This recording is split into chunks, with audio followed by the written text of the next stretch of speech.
So here in 4.5, we're trying to use these counting rules and all these different principles to help us understand the correct way to find the probability of specific events.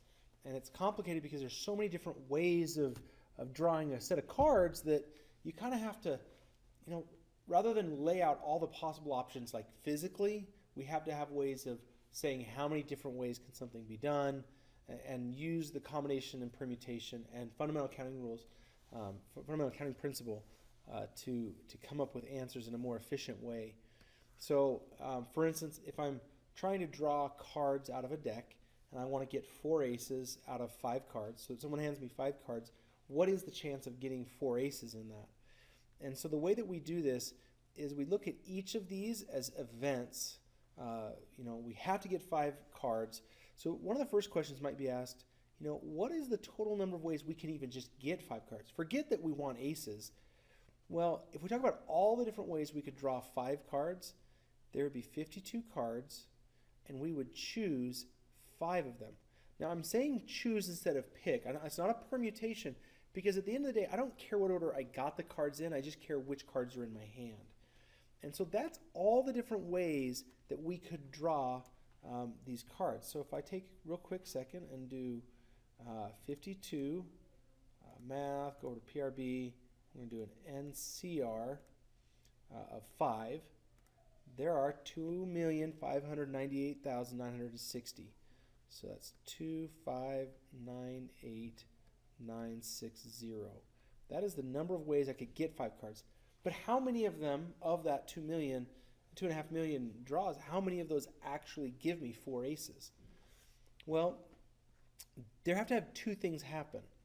First off, there's only 4 aces to choose from, and I'm asking you to choose all 4 of them. That's actually really important that we do the 4 choose 4 here. There are 4 aces, and I'm demanding that you give me all 4 of them. But that's not all that there is. There's also other cards. And remember, I wanted 5 cards. Even if I get all 4 aces, that's only 4 of the cards. So there are 48 other cards, and I'm going to choose just one of those.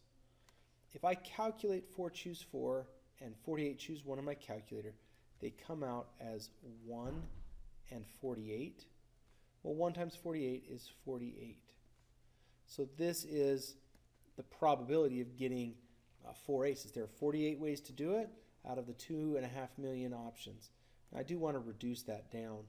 So we take this number and we see, does it divide by 48? Which it does, which means that if I divided both of these by 48, I would get 1 over 5, 4, 1, 4, 5. That is the probability of getting 4 aces when you're dealt 5 cards. Not a great chance of getting 4 aces. But that's the same as getting 4 2s or 4 3s. 4 aces just sounds more exciting. Here's an example of having a bunch of devices and there's some defective ones in the box. We want to know what's the likelihood of someone getting, or probably someone getting some of those defective transistors in this case. Well, if there are 4 defective ones and I want 2 of them to show up in this box, then I would say there are 4 and I'm choosing 2 of them. But that's not all that's going in the box. It says the boxes are sold 4 at random. So I have to have 4 total. I've only selected 2. Now I don't want any more defective ones. I've got my two defective ones, so I want to look at only the non-defective. Since there are 24 total and 4 of them are defective, that would mean there are 20 good ones, and I want 2 more. That gives me a total of 4 selected transistors. That's the way I can get exactly 2 defective, which would mean 2 good ones. But I need to compare that to having 24 in the box and choosing 4 of them. Okay? Because when I talk about the ways I could get 2 transistors, to get the probability, I have to compare that to the way I'd get all 4 of them. Some of them won't have 2 transistors that are defective. And so now we need to go ahead and make this calculation. Sorry, make sure we're good. All right, so we need to make sure that we take a second and take this calculation. And so we'd use our calculator.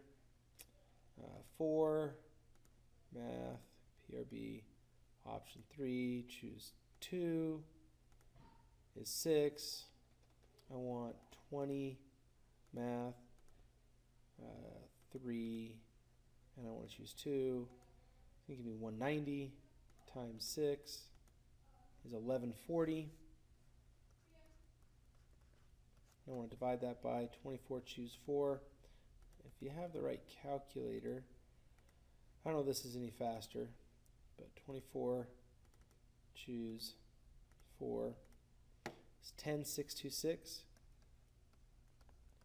Now if our calculator is doing okay, if the numbers aren't too big, that poker question was way big.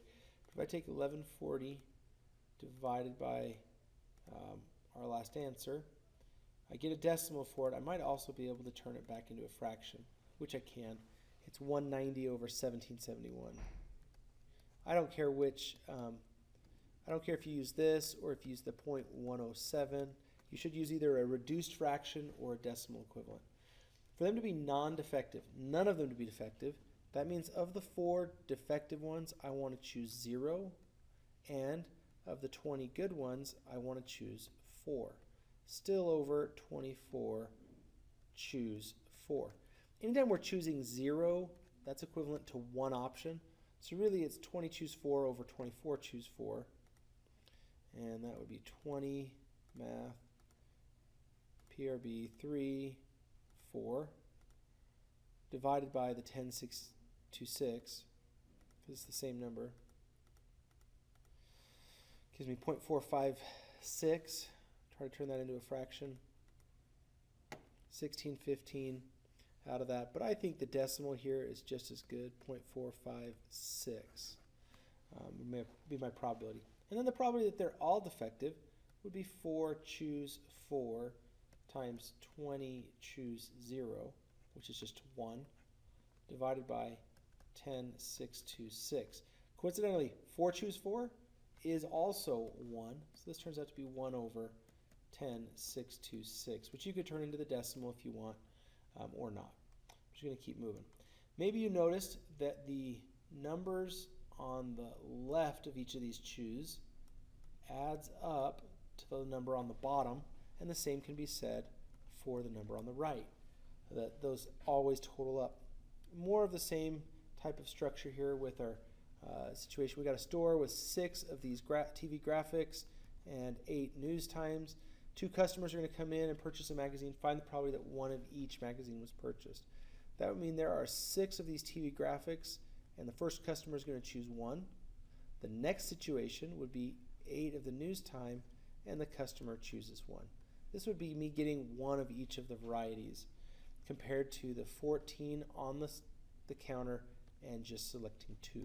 If I don't care which combination I come up with, then it's 14 choose 2.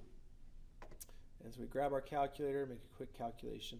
6 choose 1 is 6, 8 choose 1 is 8. So really I'm after the 14 choose 2, which is 91. So 6 times 8 turns out to be 48. This is over 91. Non-reducible. All right, last one. Sometimes it's a blend and we don't get to do the exact thing we just did.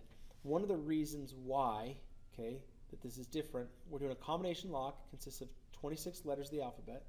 If a 3-letter combination is needed, find the probability that the combination will consist of letters A, B, C in that order.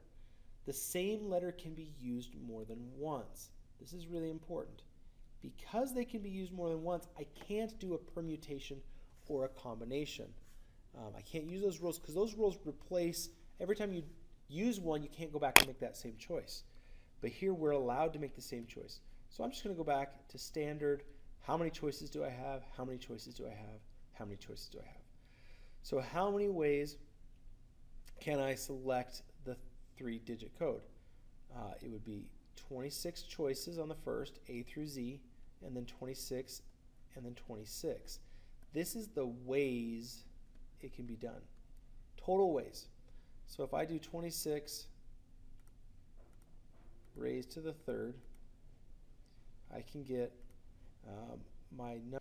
Okay, so 26 to the 3rd, 17, 576.